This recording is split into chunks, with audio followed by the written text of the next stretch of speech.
Well, hi. Welcome to Melbourne. Welcome to Australia. My name's Peter Price, by the way. I'm the CEO of Crime Stoppers in New South Wales. And we have a very special guest here today.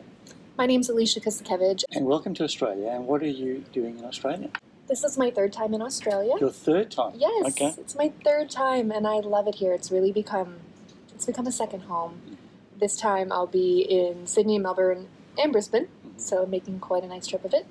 But I am here to speak at the Australia Information Security Association Cyber Conference, also known as ASA. How did you get involved in this, and what's your experience with this? And tell us a bit about that. It's a bit of a personal story, and I'm going to give a slight trigger warning. So you're saying that some of the information you're about to tell us could be quite confronting? Yes. Okay, all right. So that's a heads up, guys. Okay. Yes, it's... Nothing like a bit of personal motivation. I have my own personal motivations for being in Crime Stoppers for 20 years to do with my history, but we're all ears.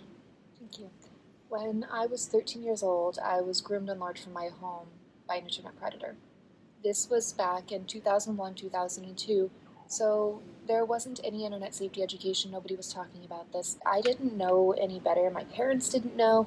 They talked to me about stranger danger, and they tried to do everything that they thought they should do, but it wasn't enough, and sometimes it isn't enough. They didn't know what to do. And so somebody messaged me online, and he immediately began to groom me. Grooming is very simple. It's just pretending to be a child's friend, telling them what they want to hear versus what they need to hear. I had all the love in the world. I come from a really nice, close family, and the kind of family that people would say that something like this just doesn't happen to. And the fact is that this can happen to any family and to any child, because it's all based on vulnerability. It's not about anything other than vulnerability. It doesn't matter who you are, where you come from. That's not really part of the equation. But everybody's vulnerable, but children are certainly vulnerable. And that's what grooming is, that a predator will find those vulnerabilities, latch onto them, sort of wash over them, and pretend to be a friend. And while they're doing that, they're pulling you away from your family and your friends and people who can help you, and pulling you closer to them. And in my case, this went on for about 8 months. So it was a substantial amount of time. And on New Year's Day 2002, I agreed to meet this person who I thought was my friend. And he kidnapped me. And he took me from Pittsburgh, Pennsylvania, where I lived at the time, to Virginia, and held me captive in his basement dungeon, where I was raped and beaten and tortured. He kept me chained to the floor by a lock and dog collar, and he broke my nose in one of the struggles. I'm often asked, did you think he was going to kill you? And it wasn't a question of if, it was a question of when. So my only goal was to stay alive long enough for my parents and for law enforcement to find me on the last day, which I didn't know was the last day. He said, I'm beginning to like you too much. Tonight we're going to go for a ride. At which point, I knew that that was the day he was going to kill me. Miraculously, that was the day that I was rescued. The day that he was going to kill me. Law enforcement literally broke down that door and cut the chain from around my neck and gave me a second chance at life. And I am so lucky to be here. I don't have another way to say this other than it was really a miracle. He was live streaming what he was doing to me to other people online. And somebody who was watching this saw it, and he was able to recognize my face from the missing poster as the little girl in this horrendous video. And he contacted law enforcement, and they were able to track down his IP address, which led to the address of the house. It was a total miracle, really, one predator coming forward about another. And it makes me think of Crime Stoppers and the fact that I was rescued in a way that was sort of similar to that. Somebody saw my poster and they came forward.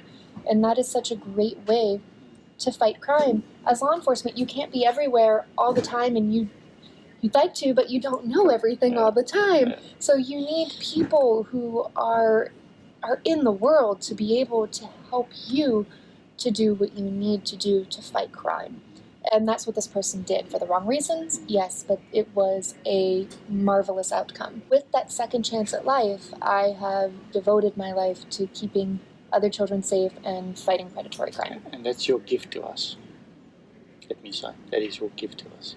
Thank you. And so we're very lucky that we had a chance meeting, because we work with the Office of the E-Safety Commissioner, and they set up this opportunity for us to meet. So, you learn from the story. and you hope that people will take the right action and teach your kids and teach your grandkids about who they engage with online and how to be careful. Right, and that's what it all comes down to. It's not about scaring them. I know it might seem like that, and when I tell my story, obviously it's scary. So it's not about terrifying your children. It's about empowering them. They're really on their own. It's their decision to close that conversation, to share that photo, to cyberbully somebody, or to meet that person online. It really is their decision, so you have to teach them to make the right decisions and to think through those decisions. You need to have those tools in order to stay safe, and when things do go wrong, which they may, that they ask for help. When I give my presentation to students, I show a photo of the law enforcement officers who helped to rescue me, and they're actually holding teddy bears and stuffed animals. And I made them for them, and they have these angel wings and little hats. But I show that to kids to say, look at how great they are, look at how not scary they are, look at how much they care about kids and keeping you safe. So please don't ever hesitate to ask for help, because they would much rather you come to them before something happens. I started speaking out when I was 14, just about a year after my rescue, and started speaking to kids in schools and to parents and law enforcement, helping to train the FBI, working on various legislation. Alicia's Law, my namesake, has passed in 12 of the U.S. states. So a lot of good has come from this. If there was internet safety education, this wouldn't happen to me. And that's why I started speaking out when I was 14. I just wanted to protect kids. I knew that this would happen to other kids. It would continue to happen. And I knew that it would get worse, that technology was going to grow and grow and grow, and we needed to get on top of this right away. In Australia, you have the e-safety commissioner, and Julian McGrant and her team are just so incredible. The information and the content they put out, Australia is just absolutely lucky. There's nobody like that anywhere else in the world. So rest assured that Australia has great people protecting it and fighting for the kids here. But parents need to step into, guardians need to step into. Yeah. We all have to play a part. Well, thank you so much for sharing your story with us and with all of our audience today. And we wish you safe travels around Australia, and hopefully we'll see you in Washington, D.C. sometime soon. Yes, absolutely. Okay. Thank you.